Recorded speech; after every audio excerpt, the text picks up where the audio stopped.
everybody. Good to be with you and to be able to share with you a little bit about the Latin America Caribbean region.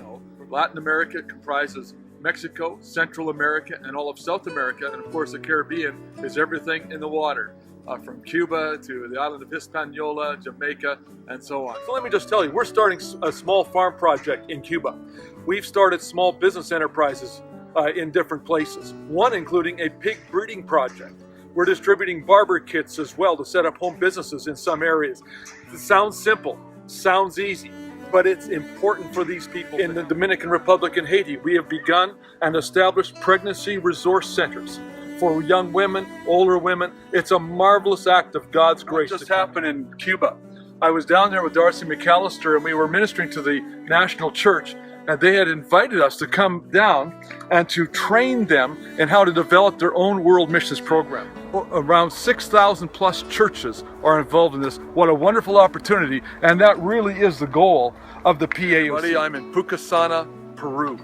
As you can see around us, it is dry, it is barren, there is no vegetation. Yet behind me right here is a building that we're wanting to make into a church. It's being built, but we need your help to finish it.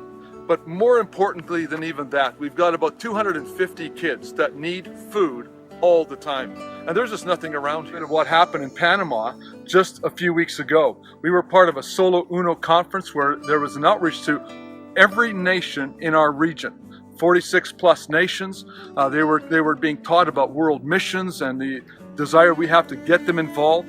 And we had many young people. Out of 1,800, we probably had a couple hundred at least say they are called to world mission. Colleen and I were in the city of Recife, Brazil, where we attended a great missions gathering where there was great preaching, teaching, sharing about what God is doing around the world. There were people called to the mission field to go from Brazil to restricted access nations as well as other nations around the world. This is a lot that we have purchased right beside our center. That doesn't look like much right now, but the dream is for a playground to go up here.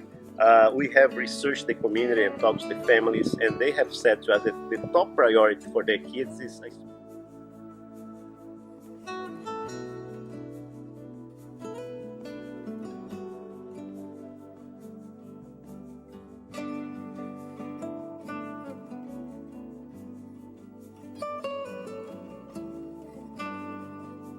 on in the region.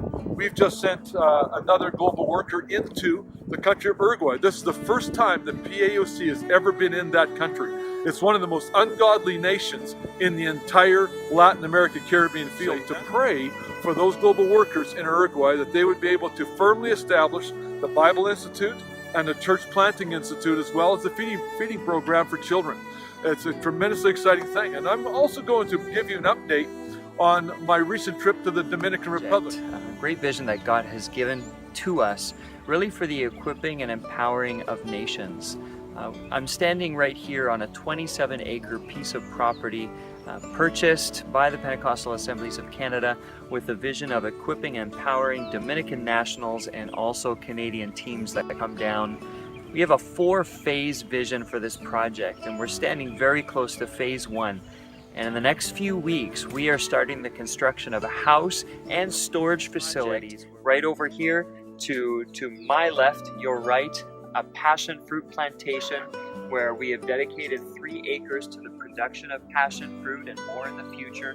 We'll train Dominican locals in agricultural principles. Phase 2 and 3 at the very back of our land, about 1 kilometer back behind me, we're going to build a center for retreat, team housing facilities, kitchen facilities. Phase 4, in a few years from now, when God permits, a conference and retreat center, training center for pastors that does not exist in this northeast area of the island.